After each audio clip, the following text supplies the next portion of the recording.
My friends, Avdiivka has fallen. GG, well played. My friends, it's just a matter of time before Avdiivka falls into Russian hands. For months, Ukraine sent its most elite forces to hold the city.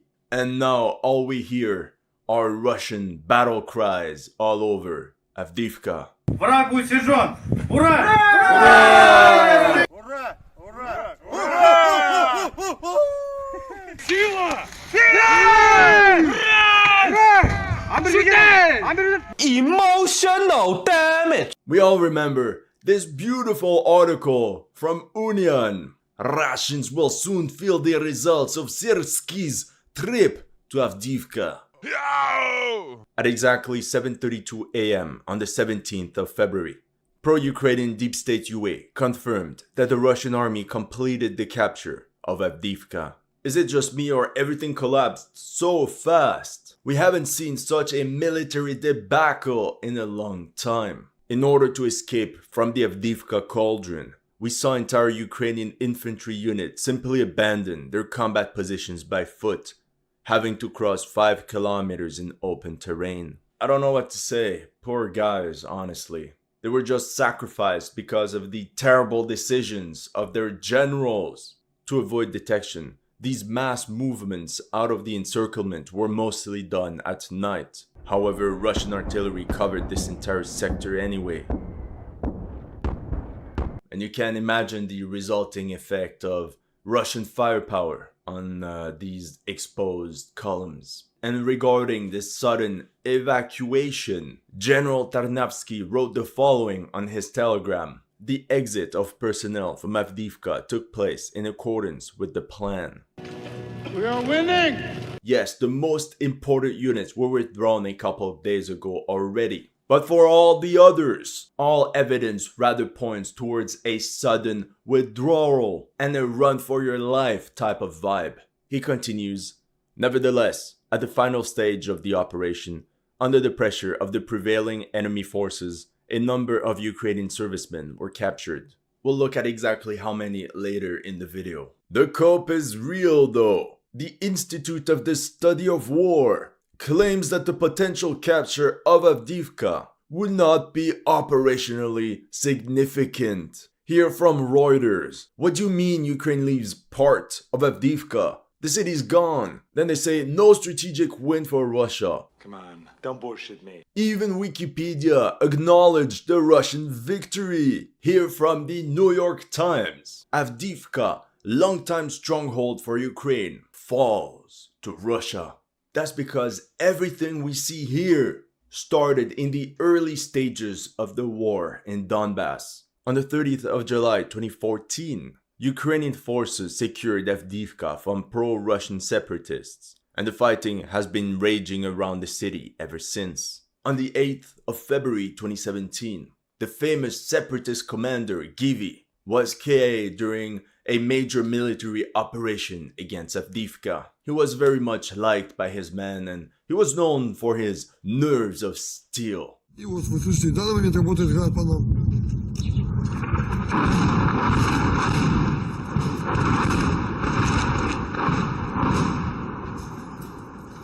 7 years after Givi fell on the battlefield, almost to the day, the Russian capture of Avdiivka symbolized the end of Ukrainian presence in the immediate vicinity of Donetsk, the separatist capital. History is watching. That's why the flag raising of former DPR militias on Avdiivka is so emblematic. We have the 1st Slavic Brigade celebrating their victory over the Zenit air defense base. The troops of the Piatnashka Brigade raising their flag over the water pumping station. The drone operators of the Sparta Battalion harassing columns of Ukrainian soldiers retreating out of the city. And here you can see men of the 114th Brigade, originally known as the Vostok Brigade of the DPR, hoisting the banner of Russia over the Avdiivka coke plant. Personally, I was very disappointed by the loss of the coke plant. It was of vital importance for Ukraine. Welcome to History Legends, and here are the latest news of the Russo-Ukraine war. If you're new to this channel, make sure to like and subscribe. As you know, some of my Ukraine videos have been targeted with limited or no ads. So make sure to check out my Patreon or PayPal to keep the show running. Thank you to everyone that has already helped. And welcome to the headquarters. You all remember that was the front line in my last video. The Russian army was only a couple hundred meters away from completing the encirclement of Avdiivka. With Ukrainian formations melting away, hundreds of soldiers were still stuck in the basements. And that's when Russian aviation sped up the bombardment of the city, crushing the morale of its last defenders. It was reported that between the 15th and the 16th of February, 250 FAB-500 bombs were dropped on Avdiivka against the advancing Russian forces. The Ukrainian command quickly repatriated and towed all the heavy equipment they could towards the rear. We can believe Ukrainian mechanized formations were the first to evacuate from the city, like the 47th and 116th Mechanized Brigades, and this probably already started a couple days ago. They were the last ones that could retreat along what we call the road of life. Now that I think about it, we haven't seen the M2 Bradleys and Leopards in Avdiivka in a while. Meanwhile, feeling they were getting abandoned, the 1st Infantry units also started abandoning their combat positions. Here you can see the fireworks Ukrainian soldiers saw in the distance as they left the city. The withdrawal was chaotic, to say the least. Amidst the Ukrainian shortage of ammunition, hundreds, thousands of ammo boxes were just left behind in the city, according to Russian reports. Some captured Ukrainian soldiers claimed there was no order to leave, and they essentially learned about it when Syrskyi made his Facebook post. Can you imagine that? What a disaster! To make matters even worse, Russian Telegram reported that the Russian artillery mined the main axis of withdrawal of Ukrainian troops using their Zemlyi remote mine-laying systems. In other words, escape was only possible through the sacrifice of the first waves. I stumbled on images and videos on things I wish my eyes never saw. During the 15th and 16th of February, with every passing hour, the situation became more critical. Entire battalions melted away as platoons, squads, individual units started withdrawing on their own. Obviously, the task was easier for the troops already positioned near the citadel and at the rear. But the mission was almost impossible for the ones stationed near the contact line. Hundreds, maybe thousands of soldiers were essentially trapped and left to their own fate. Only the intervention of the 3rd Assault Brigade Azov saved the day.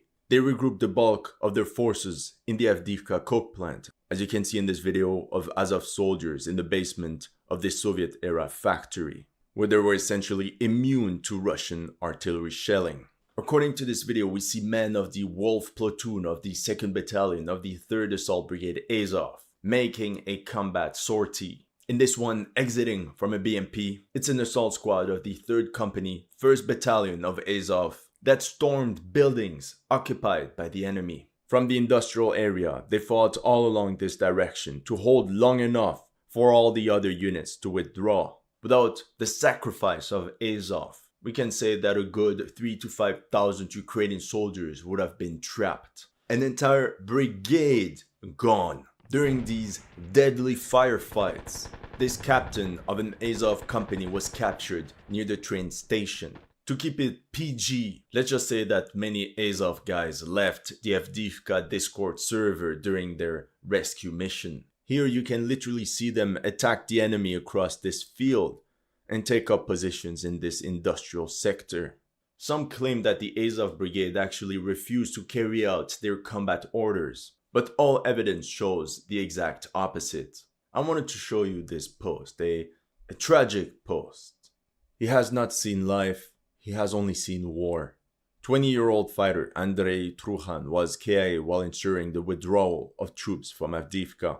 Call sign Stitch, a brave fighter of the Paragon detachment. He defended our country from the age of 18. Andrei went through a lot of hard battles. Kiev, Bakhmut, Soledar. The last battle was in the hottest place, Avdiivka. Sincere condolences to the family.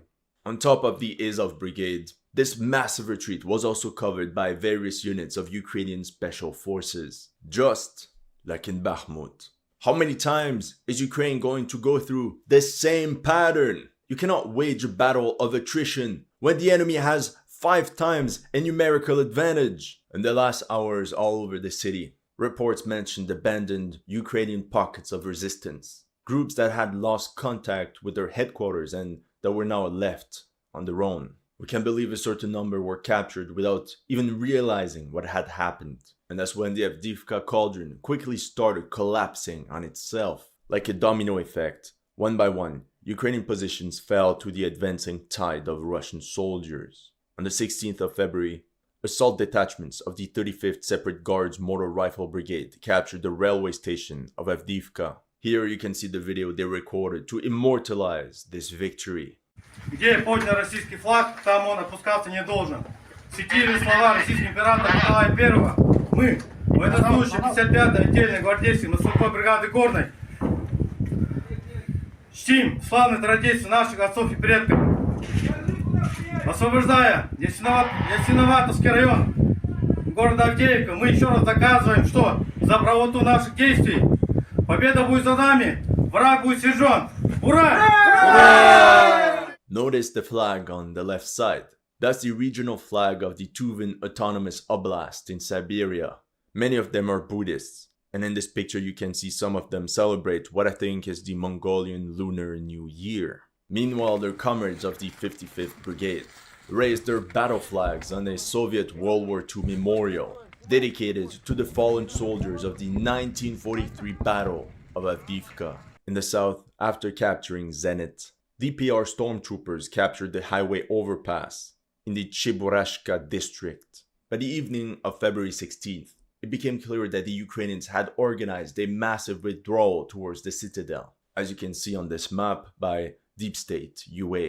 At that point, the Ukrainian garrison had abandoned the bulk of their fighting positions. And it was reported that the total number of troops of the armed forces of Ukraine still in Avdiivka was estimated between 1,500 and 2,000 military personnel. I mean, imagine you're one of them. Fuck. You keep getting told that the enemy is suffering astronomical casualties, that victory is near. And then all of a sudden they say, GG, well played, everyone get out. The night of February 16th was their last chance to escape from the Avdiivka cauldron. As you can see on screen, the last Ukrainian units headed out in small groups across open terrain. For the most part, they had no other choice but to abandon their wounded comrades behind. A couple hours later, Deep State UA updated the map. Not only had Ukraine lost the citadel, but they had also lost the Avdiivka coke plant. How can we say that anything of this was planned? This was a rout. And of course, Russian troops did not wait too long to push forward. Into the breach!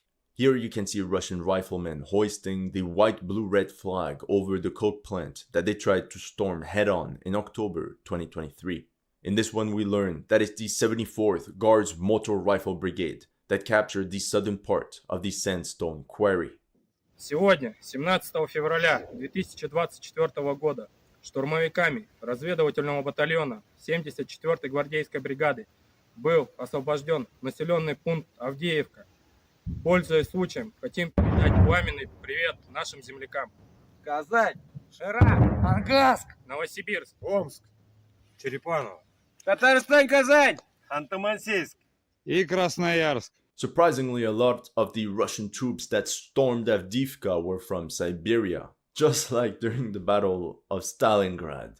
All over the city, Russian troops celebrated their victory after months of heavy fighting. Not gonna lie, I'm kinda disappointed we didn't get the infamous Fortnite dance from Bakhmut. Everywhere weapon depots were left as is, not even destroyed. Even in the headquarters, they found all the documents about the various units defending the city. Yet, everything was planned. As of now, the total number of Ukrainian prisoners of war is unknown. The Russians went around the city with loudspeakers to get the last defenders out. We will get a final answer when the Russian troops are done combing through the city street by street. But here we have an early estimate. Allegedly, according to a Ukrainian deputy called Pyotr Derbal, the losses during the withdrawal amounted to 850 soldiers KIA or captured, and this included 350 wounded soldiers that were left behind during the evacuation. This victory was attributed to Russian Colonel General Mordvichev. Yes, the same that Ukraine claimed to have Ctrl-Alt-deleted on March 19th, 2022 near Mariupol. Anyway, after storming Mariupol, Mordvichev resurrected and came back to capture Avdiivka. In terms of casualties, for Russian losses, we have to look on Mediazona. We notice a sharp rise in early October, coinciding with the start of the offensive on Avdiivka. Let's just say the first few weeks were rough. Overall, from the 10th of October to the 14th of February, 6,154 Russian soldiers were KIA. If 60% of those were related to the Avdiivka sector, that's roughly 3,700 soldiers KIA. As for Ukrainian losses, the big question you're wondering at this point is, what now? There's still 70 kilometers to the Donetsk Oblast border. For the Russian army, the task is simple. Reorganize, keep momentum going, and push the front as far as possible. The first step could be to clear this Orlivka salient, push the front line a couple kilometers, and perhaps also deal with the salient between Pervomaivsky and Nevelsky. One obvious option would be for the Russians to continue their offensive along the Donetsk front and push towards Pokrovsk, which is essentially one of the largest logistical hubs for Ukraine. In other words, like an Amazon warehouse. However, notice that with Avdiivka secured, the Russian army could concentrate their forces in this sector and just push north along the H20 highway directly into the rear of Kramatorsk. This would cut the supply lines coming from Pokrovsk, but it could also easily be coupled with a simultaneous attack coming from the east in Bakhmut.